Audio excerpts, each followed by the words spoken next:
तो चलिए आज समझते हैं टेथर डीफाई को। ये क्या है, ये असल में काम कैसे करता है और क्या वादे करता है। आज हम इसके अपने ही डॉक्यूमेंटेशन के आधार पर इस पूरे मैकेनिज्म को समझेंगे।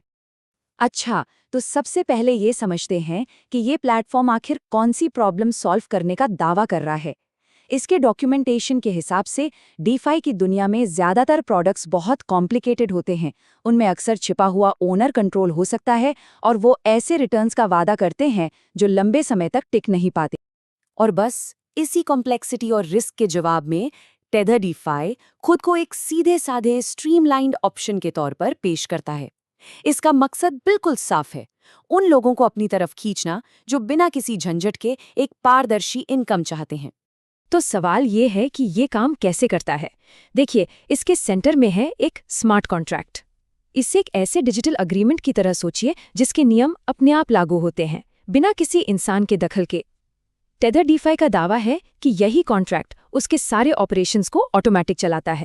तो किसी भी यूजर का जो पूरा सफ़र है उसे यहाँ 5 आसान स्टेप्स में दिखाया गया है।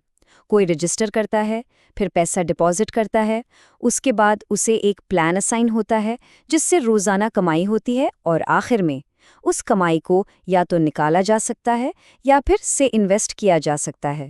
ठीक है, अब आते हैं कमाई पर। तो कमाई का जो पहला तरीका है वो है किसी के अपने फंड से, अपने इन्वेस्टमेंट से। और ये पूरा सिस्टम एक 25 दिन के साइकिल पर आधारित है। डॉक्यूमेंटेशन में बताया गया है कि डेली रिटर्न इस बात पर निर्भर करता है कि किसी का टोटल एक्टिव डिपॉजिट कितना है।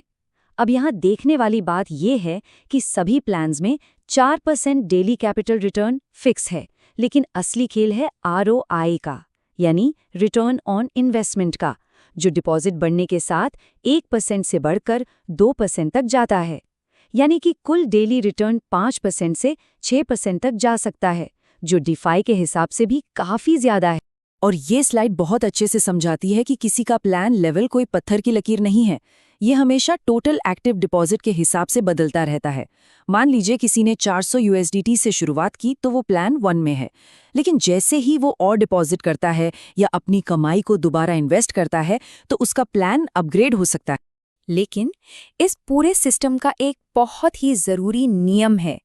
हर एक डिपॉजिट की एक फिक्स लाइफ होती है, सिर्फ और सिर्फ 25 दिन। तो जैसे ही वो 25 दिन का कमाई का साइकिल ख़त्म होता है, वो डिपॉजिट पैसा बनाना बंद कर देता है। इसका सीधा असर पड़ता है टोटल एक्टिव डिपॉजिट पर, जो कम हो जाता है। और अगर यूज़र नए फंड्स नहीं डालता है तो उसका प्लान डाउनग्रेड भी हो सकता है। अब तक हमने बात की पर्सनल इन्वेस्टमेंट की, लेकिन ये प्लेटफॉर्म कमाई का एक और बड़ा जरिया बताता है जो एक टीम बनाने के इर्द गिर्द घूमता है। तो यहाँ पर सिस्टम को 2 अलग अलग रिवॉर्ड पूल्स में बांटा गया है। एक है डेली रिवॉर्ड्स जो किसी के अपने इन्वेस्टमेंट से आता है, और दूसरा है नेटवर्क रिवॉर्ड्स जो रेफरल से आता है। डॉक्यूमेंटेशन के मुताबिक ये दोनों एक दूसरे से बिल्कुल अलग काम करते हैं।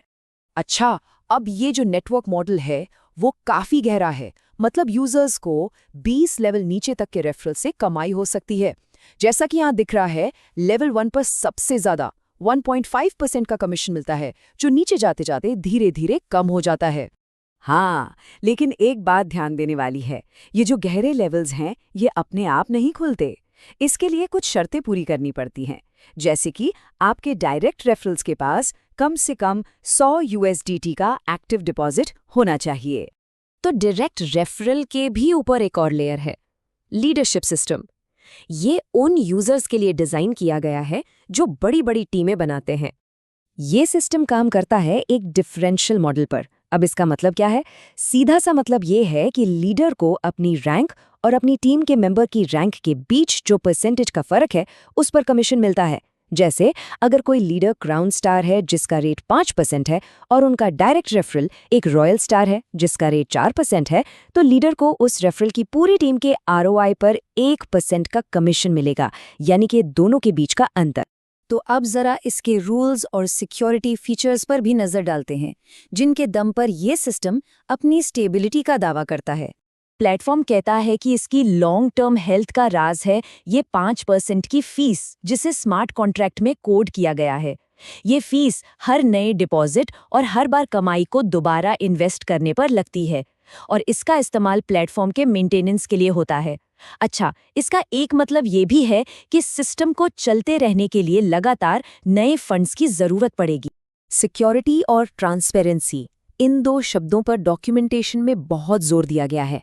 इसका सबसे बड़ा दावा ये है कि एक बार लॉन्च होने के बाद इसके नियमों को बदला नहीं जा सकता, और इसी इम्यूटेबिलिटी यानी कि न बदलने की क्वालिटी को इसकी सुरक्षा का आधार बताया गया है। और ये स्लाइड कुछ बहुत ही खास तकनीकी वादे करती है, जिससे ये सुनिश्चित हो सके कि सिस्टम बिना किसी बाहरी छेड़छाड़ के काम करे।